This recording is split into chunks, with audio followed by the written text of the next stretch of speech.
Inicia la primera. Ok. Hola, nosotras somos las integrantes del grupo número 6 y tenemos a cargo la exposición de los traumatismos, donde se incluye el traumatismo cráneoencefálico, traumatismo raquimedular, también traumatismo de extremidades y finalmente los traumatismos de las partes blandas. Siguiente.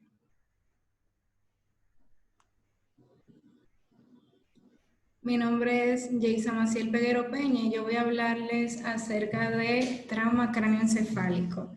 Siguiente, por favor.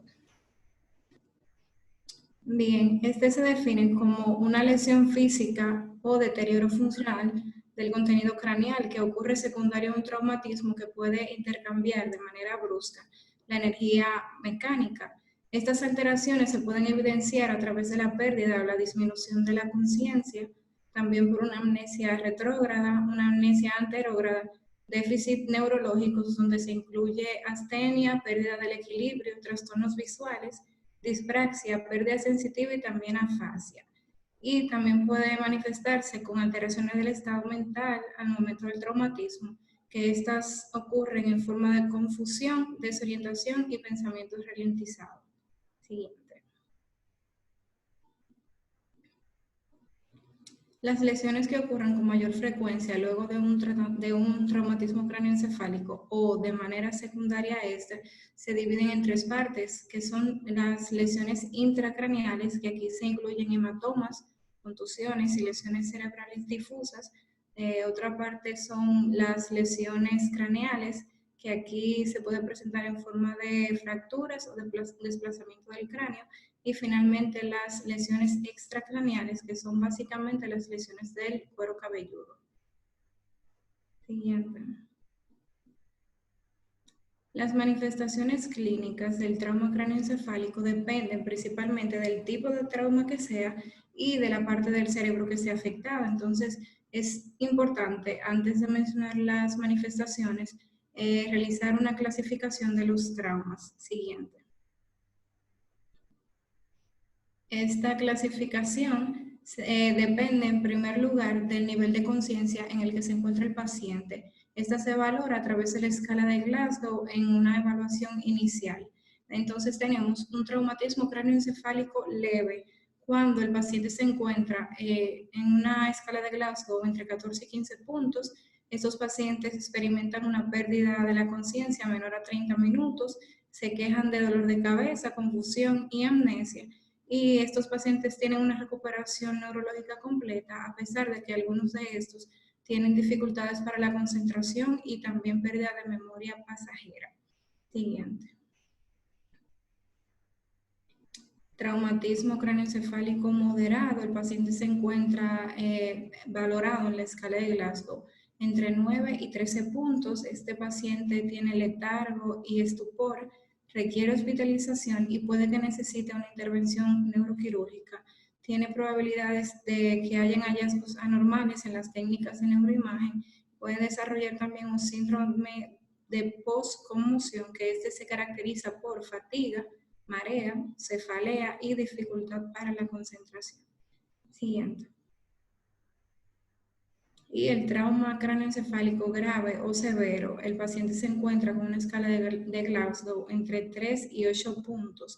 Este paciente se encuentra en estado comatoso, entonces no puede abrir los ojos, seguir órdenes y sufre también de lesiones neurológicas significativas. Por lo general tienen una neuroimagen anormal, se observa en una tomografía axial computarizada, una fractura de cráneo, hemorragia intracraneal. Requieren también ingreso en la unidad de cuidados intensivos. Su recuperación es prolongada y generalmente incompleta. Estos pacientes tienen un porcentaje significativo los pacientes que tienen un trauma cráneoencefálico grave o severo, la mayor proporción de estos no sobrevive a más de un año. Siguiente.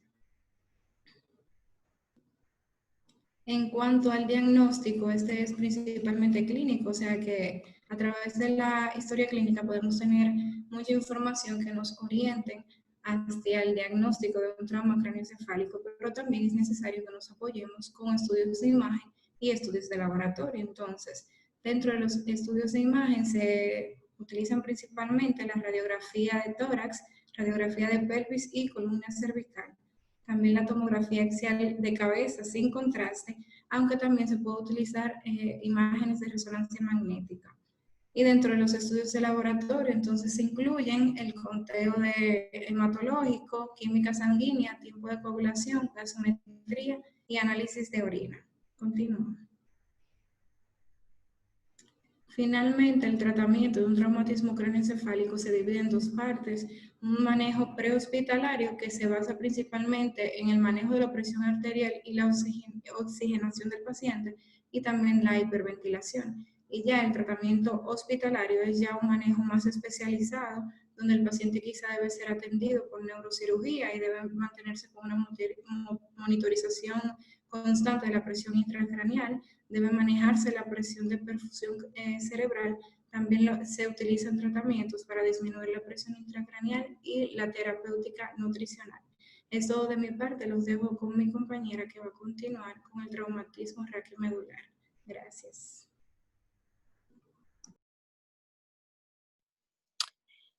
Buenas, mi nombre es Juvet Castro y yo les voy a estar hablando sobre el traumatismo raquimedular. Este implica todas las lesiones traumáticas que dañan los huesos, ligamentos, músculos, cartílagos, estructuras vasculares, radiculares o meninges a cualquier nivel de la médula espinal. Su incidencia es de 20 a 30 casos por año por cada millón de habitantes, siendo los varones de edades comprendidas entre los 25 y los 35 años de edad el tramo más afectado. Siguiente.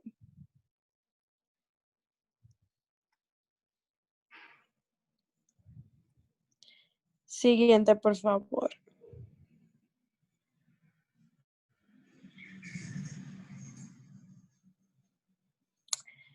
Siguiente. En citología, las causas más frecuentes son los accidentes automovilísticos en un 48%, las caídas en un 16%, la violencia en un 12%, los accidentes deportivos en un 10% y otras causas un 14%. Siguiendo.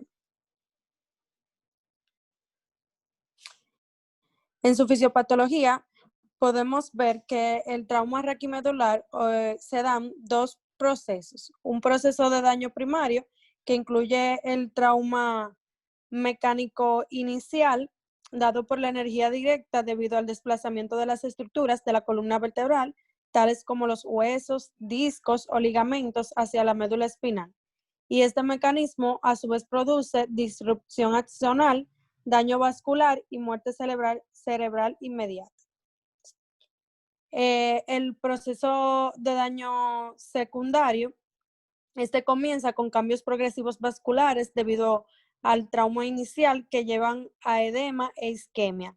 Y con esto a la liberación de radicales libres, alteración de la regulación iónica de calcio, con excitotoxicidad como consecuencia. Para que ocurra el daño secundario, se producen diferentes fases, dentro de las cuales tenemos, siguiente, la fase inmediata, que esta fase ocurre entre las 0 y 2 horas desde el traumatismo y se caracteriza por inflamación, hemorragia generalizada de la sustancia gris central.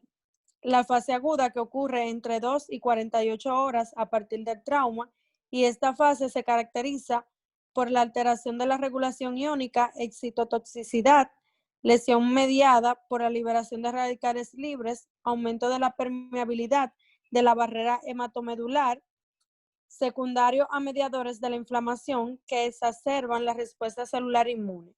La fase subaguda, que esta ocurre entre 2 días y 2 semanas después del trauma y se caracteriza por la respuesta fagocítica y se inicia la formación de cicatriz glial y además comienza a restaurarse la homeostasis iónica y la permeabilidad de la barrera hematomedular. La fase inmediata ocurre entre 2 semanas y 6 meses, caracterizada por la maduración de la cicatriz glial y el crecimiento axonal degenerativo. La última fase que se produce es la fase crónica, que aquí esta ocurre 6 meses en adelante después del trauma y está caracterizada por la maduración y estabilización de la lesión. Posteriormente aparece la degeneración waleriana. Siguiente. En el manejo del trauma del trauma raquimedular, perdón, ocurre un manejo prehospitalario que debe iniciarse en la escena del accidente. Se debe identificar rápidamente todas las condiciones que amenazan la vida del paciente, valorando el ABCDE del trauma. La prioridad principal que debemos tener en el manejo prehospitalario es la correcta y precoz inmovilización cervical con un collar semirrígido. Se debe mantener una ventana libre para permitir una vía aérea quirúrgica de emergencia en caso de que sea necesaria. La inmovilización siempre se debe hacer en bloque. El manejo temprano de la hipotensión y de la hipoxia es importante también para prevenir el daño secundario y también se puede cuidar en caso de que el paciente tenga vómitos para evitar la broncoaspiración.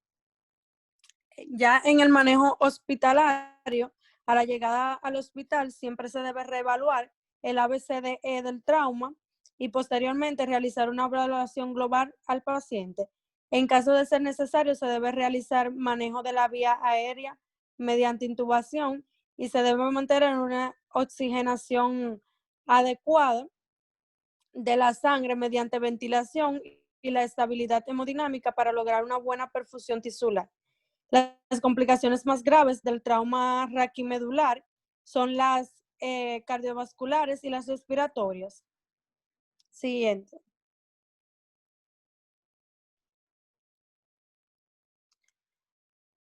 En el tratamiento se basa en glucocorticoides que se consideran agentes neuroprotectores, siendo el más efectivo la metilprediloxona y también se puede tratar con la reducción cerrada, que es la primera línea de tratamiento en fracturas cervicales asociadas a subluxación y esto utiliza la tracción longitudinal y controles radiográficos de columna cervical.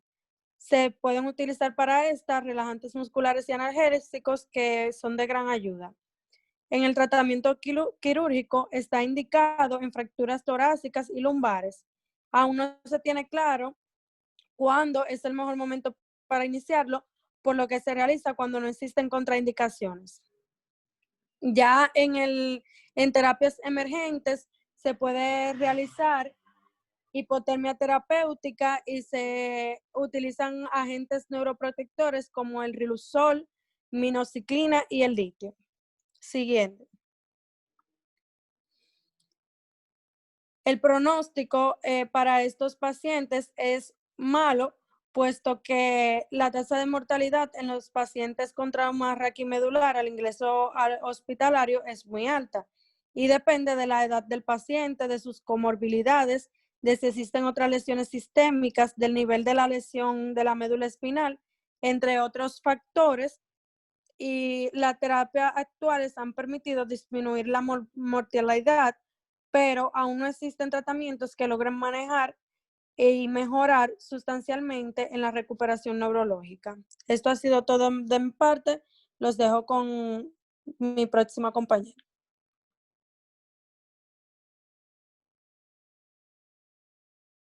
Muy buenas, mi nombre es Natasha y yo le estaré hablando sobre el traumatismo en extremidades.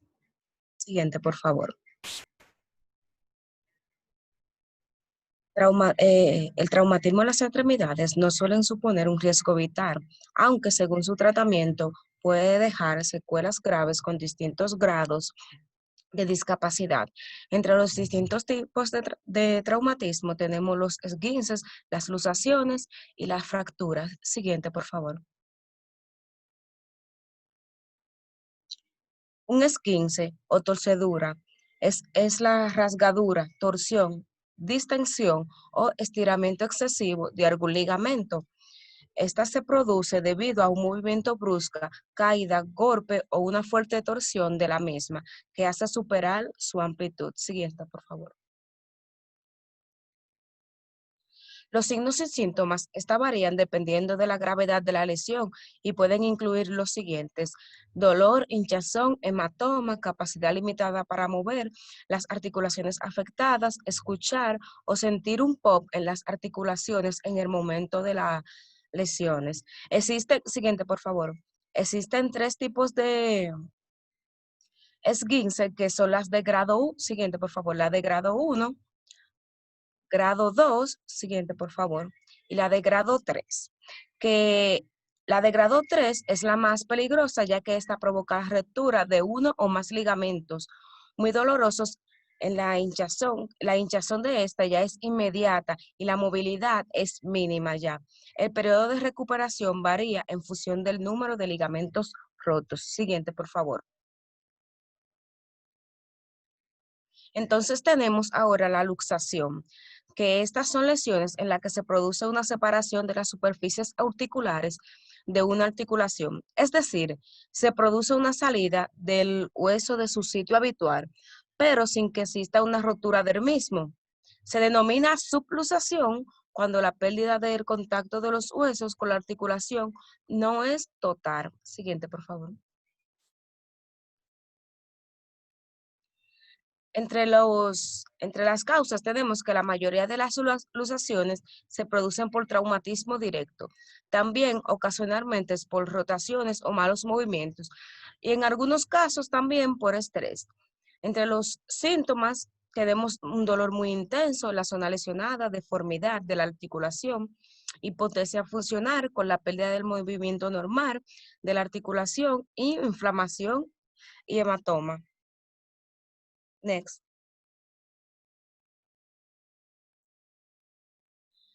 Entonces tenemos ahora la fractura, que esta no es más que una rotura total o parcial de un hueso del esqueleto humano.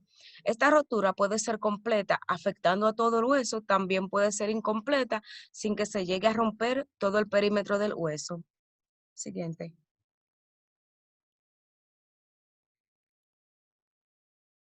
Entre los tipos tenemos diversos tipos de fractura. Entre los tipos tenemos la oblicua, la continua, compuestas, espiral, en tallos verde, transversa, simples, abiertas, cerradas, entre otras. Siguiente, por favor. Entre los signos y síntomas tenemos dolor, impotencia funcional, deformación, pérdida de los ejes, equimosis, criptoóseos y hemorragia. Entre el tratamiento, mayormente para estas fracturas son lo mismo.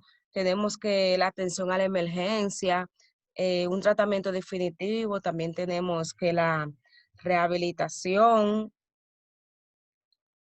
un yeso. Siguiente. Hasta aquí fue mi parte. Mi compañera le continuará con los traumas de tejidos blandos. Gracias. Bien, buenas noches. Mi nombre es Caroline Katiuska Michelle y yo les voy a estar hablando conjunto a Violeta sobre los traumas de tejidos blandos. Siguiente, por favor. Es bueno saber la definición de tejidos blandos. Estos son todos aquellos tejidos que van a recubrir huesos y también cartílagos. Es importante comprender la gravedad de las lesiones a nivel de las partes blandas, ya que estas están potencialmente asociadas a fracturas cerradas. También estas influyen mucho en cuanto al tratamiento. Tras un traumatismo, las partes blandas van a sufrir alteraciones microvasculares y también de tipo inflamatoria, causando de esta forma acidosis e hipoxia tisular a nivel local. Las incisiones quirúrgicas realizadas en estos tejidos blancos lesionados pueden también provocar una mala cicatrización de la herida o una infección profunda. Por eso es bueno tener en cuenta el grado o la gravedad de esta lesión. Entonces, dentro de las causas de las heridas, o sea, vamos a tener varios tipos de lesiones en la piel. Pero antes de hablar sobre las causas, vamos a mencionar los tipos de tejidos. Por ejemplo, tenemos la piel, el tejido celular subcutáneo, los tendones y ligamentos, los vasos sanguíneos y también los nervios. Ahora sí, siguiente, por favor. Ahora sí vamos a hablar sobre los traumas, ya a nivel de la piel y tejido celular subcutáneo, que vamos a ver solamente heridas y contusiones. A nivel de los músculos y tendones, que vamos a ver desgarros, y a nivel de los ligamentos articulares, donde vamos a ver esquinces que ya fueron previamente descritas por la compañera. Entonces, una herida básicamente es la pérdida de continuidad en la parte blanda. Y esta va a estar producida por un traumatismo propiamente dicho. Entonces, vamos a tener dos tipos de agentes que lo van a causar. Dale a la siguiente, por favor. Que son los agentes externos y también los agentes internos. Entonces, las heridas pueden ser cerradas o también pueden ser abiertas. En las cerradas no se va a producir una ruptura o daño en la piel propiamente dicho. Vamos a tener contusiones, por ejemplo, un hematoma, un esguince con distensión de ligamentos o cápsula articular. Vamos a tener también desgarros como son distensiones o ruptura fibrilar del músculo. Ya en cuanto a las abiertas, vamos a tener una pérdida de la continuidad de la piel en grado variable, con una exposición o cierta exposición del tejido en el medio ambiente.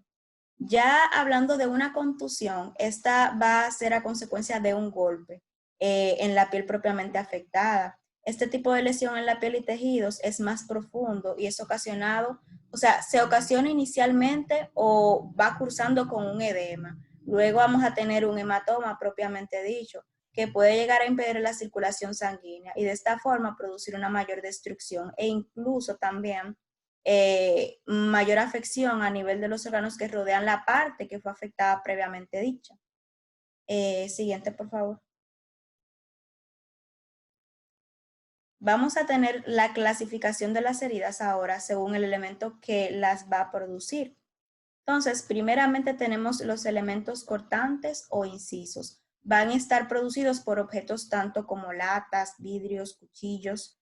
Tenemos también las características del borde de la herida en este tipo de lesión. Las heridas vamos a tenerlas limpias y también lineales. Eso lo hemos visto previamente ya en forense, pero es bueno resaltarlo. Y vamos a tener también hemorragia en la herida, pero el sangrado va a ser tipo variable. Entonces tenemos también las heridas punzantes. Estas van a estar causadas por clavos, puñales, agujas y también anzuelos. En cuanto a las características de la herida, bueno, la lesión va a ser bien dolorosa, vamos a tener escasa o ninguna hemorragia, vamos a tener un orificio de entrada poco notorio, puede ser un poco profunda o también no es profunda, eso depende de la gravedad del paciente. Y debemos de saber que aquí tenemos un mayor riesgo de infección, por ejemplo, el tétanos, cuando un paciente se introduce un clavo en el pie, que lo vemos muy frecuentemente. También tenemos las heridas cortopunzantes. Estas son producidas por objetos agudos y también afilados. Por ejemplo, tijeras, cuchillos, huesos fracturados. Por ejemplo, cuando pasamos un accidente, podemos tener la ruptura de una costilla y esta puede perforarnos algún órgano y puede causar una hemorragia abundante. Tenemos las heridas laceradas, que son producidas por objetos de bordes dentados, por ejemplo, un serrucho. Hay desgarramiento de tejidos y los bordes de la herida son irregulares, por lo general. Tenemos también las heridas por proyectil de arma de fuego. Estas, propiamente dichas, son producidas por un proyectil. Hay diferentes tipos de proyectiles. El orificio de entrada va a ser normalmente pequeño y va a ser limpio, y el de salida, si hay orificio de salida, entonces es que veremos como puntito negro alrededor y vamos a ver la piel eritematosa y por lo general inflamada como con edema. Vamos a tener hemorragia dependiendo de la parte que afectó, por ejemplo, si perforó algún órgano o no, y así sucesivamente. Luego tenemos las raspaduras, excoriaciones o abrasiones. Estas son producidas por fricción o rozamiento de la piel por superficies duras. Por ejemplo, cuando una persona tiene un accidente en un motor Por ejemplo, la fuerza del motor la arrastra a la persona y esta tiene fricción con la piel y el pavimento y por eso entonces sufre una escoriación. Vemos pérdida de la capa más superficial de la piel. Tenemos dolor tipo ardor que puede ceder prontamente. Hay escasa hemorragia y son menos graves y se infectan con frecuencia porque la gente tiende a darle una menor importancia y no se limpia bien la herida. Tenemos también las heridas abulsivas. ¿Puede darle la siguiente, por favor? Gracias. Estas presentan el tejido violentamente separado o también rasgado. Van a sangrar abundantemente y estas heridas se definen como heridas cortantes laceradas. Por eso se llaman abulsivas.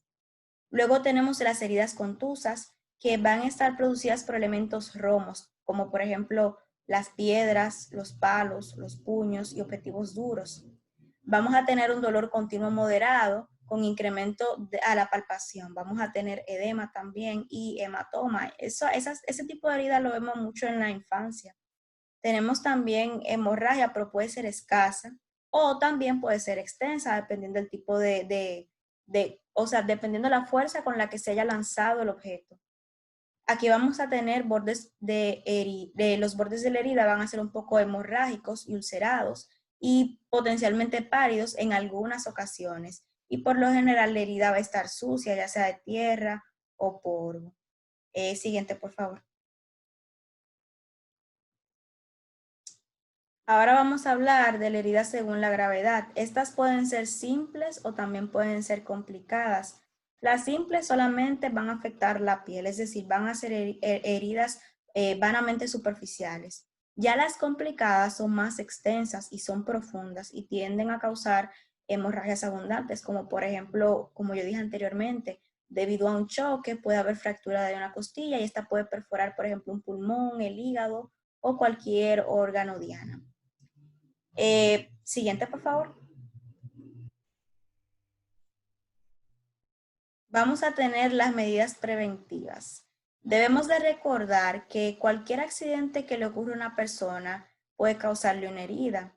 Y los sitios de accidentes más frecuentes son el hogar, el trabajo, sitios en los que por lo general la persona realiza algún deporte, las carreteras y también el campo. Pero por lo general el hogar es uno de los sitios en los que más vemos este tipo de procesos. Ocurren a diario, por lo general afectan a mujeres, supongamos mujeres que están cocinando, se tienden a hacer cortaduras hondas, también a los niños, en los niños vemos este tipo de problemas y estos pueden variar, pueden ser de leves, pero también pueden llegar a ser graves e incluso fatales. Tenemos ciertas recomendaciones a seguir, como es el utilizar adecuadamente los utensilios en la cocina, no utilizar herramientas y artefactos de los cuales puedan, en los cuales usted no tenga un buen manejo y pueda ocasionarse daño. Por ejemplo, un serrucho. Si usted no ha leído un manual previamente, pues lo correcto es que usted pida ayuda para poder manejarlo correctamente y no se ocasione ningún daño. También tener cuidado al momento de manejar elementos afilados, dentados o puntiagudos, evitar que en el piso hayan elementos que puedan provocarle alguna caída, por ejemplo, una cáscara de guineo o algún juguete de un niño con el cual un padre pueda resbalar o el mismo niño. Evitar también que los niños jueguen en las escaleras, evitar poner también las armas de fuego disponibles para los niños, porque muchas veces los padres se descuidan y simplemente dejan el arma de fuego en un lugar en el que el niño pueda ir y cogerlo y ahí se ven las desgracias. Y también no permitir a los niños jugar con objetos punzantes o cortantes, etcétera. Que continúe mi compañera.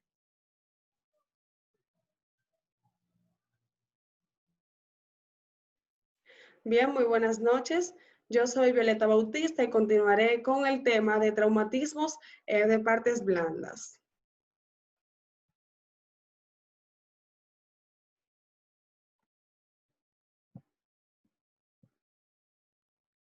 Bien, para evitar traumatismos de partes blandas fuera del hogar, vamos a dar medidas rápidas en los siguientes lugares que son los más frecuentes luego de.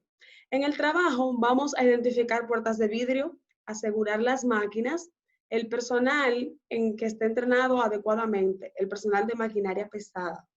En sitios de recreación, nosotros vamos a impedir que se ingrese al terreno de juego si se está en juego, evitar la ingestión de alcohol y también utilizar terrenos e insumos seguros. En las carreteras vamos a evitar consumos de somníferos o drogas que puedan causar sueño, así como el consumo de alcohol. Cuando los viajes sean largos, vamos a descansar con frecuencia y en los vehículos vamos a tratar de que estén en buenas condiciones y a utilizar el cinturón. Si estamos en el campo, tenemos que alejar a los niños de las maquinarias cortopunzantes y alambradas y evitar que se suban a árboles que tengan las ramas recortadas recientemente. Bien, primeros auxilios en heridas simples. Lo primero que tenemos que hacer es poner a la víctima en una posición cómoda y preguntarle la causa de la lesión. Entonces, luego de esto, vamos a retirar la herida. Nos lavamos a retirar la ropa de donde se encuentra la herida. Nos lavamos las manos con agua y jabón y luego lavamos la herida de la víctima. En este tipo de casos, después que está lavada, no se usa algodón, sino una gasa y tela limpia, y con esta se cubre. Entonces, luego de esto se aplica antiséptico, no desinfectante, y se cubre con una gasa o un apósito y se sujeta, evitando que se haga mucha presión. No aplicar ningún tipo de compuesto, ni café, ni sal, ni telarañas, ni estiércol de ganado, absolutamente nada de esto. Tampoco aplicar medicamentos, sino que ir al centro de emergencias más cercano. Bien, primeros auxilios en heridas por anzuelo. En una herida que se dé en el cráneo y en la cara, lo primero que vamos a hacer va a ser acostar y tranquilizar a la víctima, limpiar la herida con gasa humedecida y cubrir sin hacer mucha presión. Heridas en los ojos. Vamos a hacer aquí entonces es cubrir ambos ojos, trasladarlos a un centro médico y movilizar a la víctima lo menos posible. ¿Por qué vamos a cubrir ambos ojos? Pues como ven, sabemos que los ojos tienen un impulso nervioso que actúan ambos en conjunto. No queremos que el ojo que está sano actúe sobre el ojo enfermo y esto provoca que este se traumatice más. Bien, en las heridas de tórax, bueno, lo primero que tenemos que saber es que estas son producidas generalmente por elementos punzantes, por proyectiles de armas de fuego o por traumas contusos. La sintomatología que más se presenta aquí son hemorragias, sibilancias, hemoptisis, que es tos o con esputo de sangre, y disnea, que es dificultad respiratoria. Entonces, ¿qué es lo que vamos a hacer? Aquí no vamos a introducir ningún material en la herida. Tenemos que trasladar al paciente rápido a un centro médico para que sea evaluado e intentar movilizarlo lo menos posible. En las heridas en abdomen, estas son producidas generalmente por elementos punzantes, proyectiles de armas de fuego o por un trauma contuso. ¿Qué es lo que vamos a hacer? Bueno, pues lo primero que se hace es tranquilizar a la víctima, acostarla en decúbito supino y decúbito lateral si está vomitando. No dar nada a tomar o a comer. Si tiene los intestinos expuestos, entonces tratar de no introducirlos y de no tenerlos, entonces se cubre la herida. No se puede utilizar gasas pequeñas. Vamos a tratar de buscar una gasa de acorde al tamaño de la herida. Entonces, luego de esto, trasladamos al centro médico más cercano y vamos a intentar movilizar la víctima lo menos posible. Bien. En heridas con elementos incrustados. Estos elementos, por lo regular, son palos, cuchillos, puntillas, vidrios, entre otros. ¿Qué es lo que debemos hacer? Lo primero, lo esencial es no retirar nunca el elemento que causó la herida. Esto puede agudizar aún más el trauma y hasta provocar la muerte del afectado. Inmovilizar el elemento con un vendaje para evitar que se mueva y que cause otras lesiones. y luego de esto trasladar a un centro médico para su evaluación médica lo más pronto posible. Bien. Primeros auxilios en las contusiones y desgarros musculares. Bien, dependiendo cómo estas sean, si los desgarros, esguinces o contusiones musculares son simples, vamos a utilizar la técnica PRICE, Protection, Rest, Ice, Compression, Elevation. ¿Por qué? Estas medidas las vamos a tomar primero que todo para evitar el dolor en el paciente y también para mejorar, tratar de estabilizarlo lo más posible. Ahora bien, si estas contusiones, desgarros o esguinces son más graves, lo que vamos a hacer es observar si hay fractura. En caso de, aunque también se produzca un esguince, una subluxación con una dislocación parcial o una en caso de que se produzca una subluxación o una dislocación parcial, aquí lo que vamos a hacer es aplicar una férula o una tablilla hasta que llegue la asistencia médica, evitando en todo momento movilizar al paciente. Cabe destacar que la férula la podemos improvisar, principalmente con periódico y también con material del medio. Ya por último, tenemos el transporte de las partes amputadas. Bien, como bien sabemos, los casos que más se suelen presentar son las amputaciones de los dedos. Esos son los casos que nosotros más solemos ver. Entonces, si esto llega a ocurrir, ¿qué es lo que vamos a hacer? Bueno, pues vamos a lavar la extremidad, a envolverla en una gasa limpia, como vemos aquí en esta imagen, el dígito envuelto, es decir, el dedo que se amputó, se envuelve y luego se va a colocar dentro de una bolsa plástica rellena de hielo. Bien, entonces, ¿en qué momento es que vamos a hacer esto? Porque esto tiene sus condiciones. Bueno, pues solamente lo vamos a hacer si se disponen de los recursos, si el centro asistencial se encuentra cercano y si ese centro médico dispone de los recursos necesarios. Como bien sabemos que en todas estas situaciones que hemos mencionado y estos distintos traumas y estas emergencias, el tiempo apremia y el tiempo es oro. Entonces vamos a hacer lo más rápido posible, pero con los elementos que tengamos y que no vayan a complicar la situación. Esto fue todo por parte de nuestro grupo. Muchas gracias por su atención.